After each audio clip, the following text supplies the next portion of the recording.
Yeah, great to be in your office, by the way. I never thought I'd actually be in here.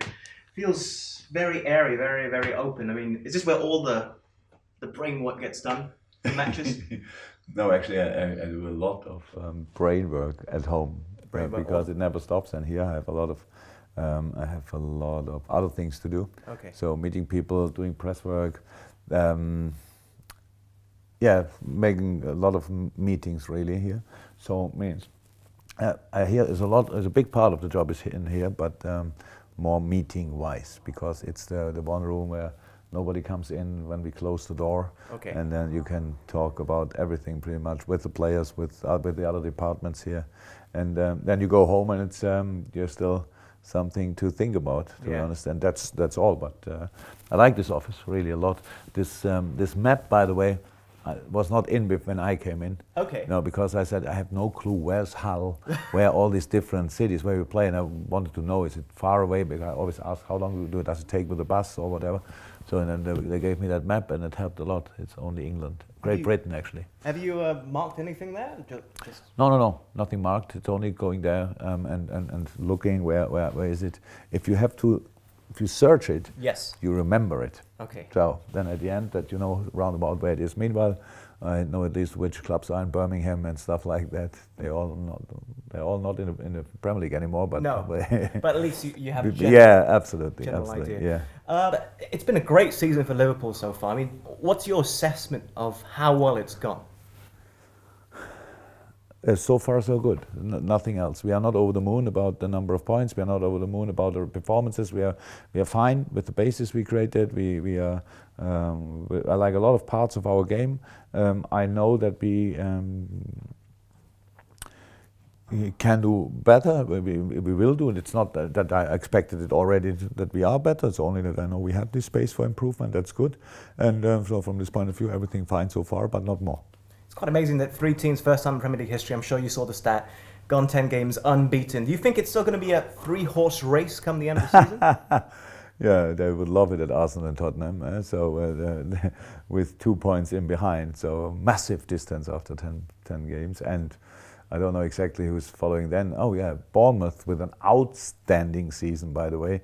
And so there's a lot to go for. But I think for the supporters, they always, last few years they always said in England there are 5-6 clubs who can be champion. But then Man City started the Pep Guardiola project, and obviously it looked like they will be now champion for the next 20 years.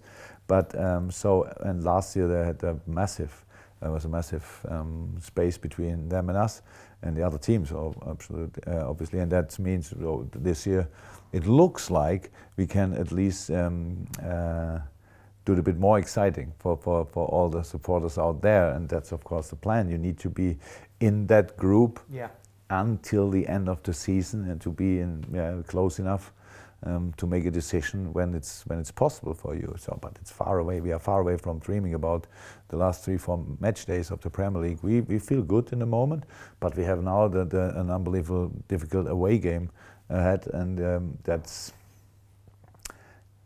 all. That's difficult enough, so we don't have to think about something else. Out of interest, I mean, more for the human element, how do you keep a squad happy? I mean, you have such depth, so many great players, new ones have come in. How does everyone kept happy within the team? As a manager, what do you have to do? It's not my job to keep them happy. Yes, it's not that I go around and be the clown in the restaurant or something like that. And if you're not playing, then I have a wonderful joke for you. I was a player by myself, and I accepted that and respected the rules of the game pretty early. We all do that when we are kids already, 5-6 years old, and we play, and sometimes we don't play. And most of them obviously played all the time because they were pretty good as kids. But that's a situation. So it's about a player. You only have to create an atmosphere where the players know that there's always a chance to come back. There will always a chance to play in the next game, maybe. But no player expects winning 5 games in a row and changing the full team, for example. No player expects that. So then they have to wait. At the end, how I always explain it to players if they ask, when you watch back to your career after your career, and you have, let me say, 400 games, you will never remember the 5, 6, 7, 10, maybe 20 games you didn't play. You only remember the games you played. So it's not really important in the moment. It feels not nice, feels not good, but actually it's not a big problem, because when you have the chance, perform and don't bring yourself in a kind of a bad situation that mood-wise, Yeah. that you when you have get the chance that you cannot use it because you are now lost confidence and all that stuff. We treat all players exactly the same, maybe not the same, but it's possible that I have a better relationship to a player who is not starting because he needs more an advisor than another one. But it's like it is. We treat them all as good as we can. So we don't make a difference like the press, for example, or supporters. They say, why is he still in? Why is he still in? We don't need him anymore. We never create something like that. We really work together until the end. That if the player wants to leave then at the end of the season, or in winter even, then we have to think about it. And if the players don't want to, then but the club wants it, then we have to talk about that. These are different things. But during the year, I don't judge them anymore because I judged them before. They are good enough for us. We want to work with them, and it means 1 year full throttle until the end. Full throttle. I shouldn't be telling this, but I was once in the tunnel at Anfield, and it was before a game, and I was standing right in front of the Liverpool dressing room, and the door came open. I really shouldn't be telling you, but the way you were just getting your players up for the game, I've never seen anything like it. The way you motivate your players. I was behind you and you had your arms around a bunch of players when the cameras weren't there. That was what amazed me. The cameras weren't there. Jurgen Klopp is still the same behind closed doors. I mean, how do you go about motivating players like this? It's part of your charisma, particularly given last season, I mean, the Champions League final you lost. You had to restart the players, get them up and running again. What's the question? The motivation of the players. I find it absolutely I was amazing. so fascinated about how I am. So. Yeah. No, actually, it's not about. Motivation is sounds like it's a big mystery, but it's not. It's like we are all, especially as a high-profile footballer, you are really motivated. You would not be at Liverpool FC if your motivation would be a problem for you. Nobody can wake you up every morning and say, "Come on, training again. Come, you have to 5 times. Come in the room again." Like maybe a few people had to do it when they had to go to school or whatever. Yes. You need to be self-motivated on highest level. So number one, the thing is, even before a game, actually, I'm not shouting around, not a lot at least. It's during the week. We prepare the game during the week, and if we have only 3 days, then we do it during these 3 days. We gave the boys a kind of a day recovery after last game, whatever, to accept or celebrate a little bit, not party-wise, but being happy about the last result. And then we prepare the mood and the attitude and all together. So it means there's always a reason to give it all. That's how it is. There's always a reason. Anything else would be waste of time. We agreed that always long ago. So if we decide before a season, you decide for Liverpool, you decide for me as a manager, I decide for you as a player, and then now we go in the season, and then after 5 match days we say, this game, I know it disturbs a little bit. You had different plans for the weekend, but now we have to play wherever.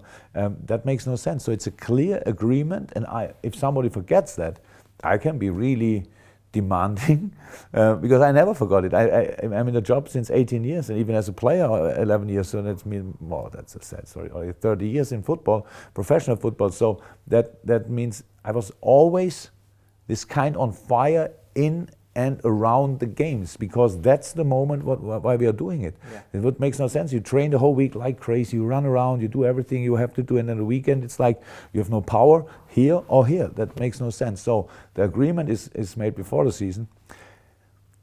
The relationship during the week is the next, it's the top on that we really, we want to do it for each other and together. That's how it is. Yeah. We want to achieve something special together.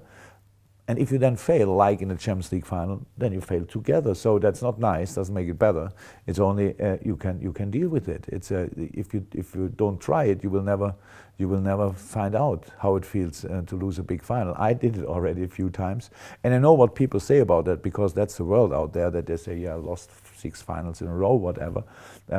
For me, it's no problem to see it my way. That I know that until then we did so many things right that we were in the final and 500 other teams weren't, so that's how it is. But in the final, it didn't work out. So that doesn't mean that we are bad or something. You need this bit of luck. You need quality. We had the quality, but you need a bit of luck as well. We didn't have it, especially in the last final. So I think it's easy to deal with it. Let's try again. If not likely that you go immediately to the next Champions League final because it only happens to Real Madrid. Yeah. But we can play a good Champions League season as well, and a better Premier League season than last year, and a better Cup season than last year. So a lot of space for us for improvement. So all good. I think my time is up. Can I just ask one more thing for you?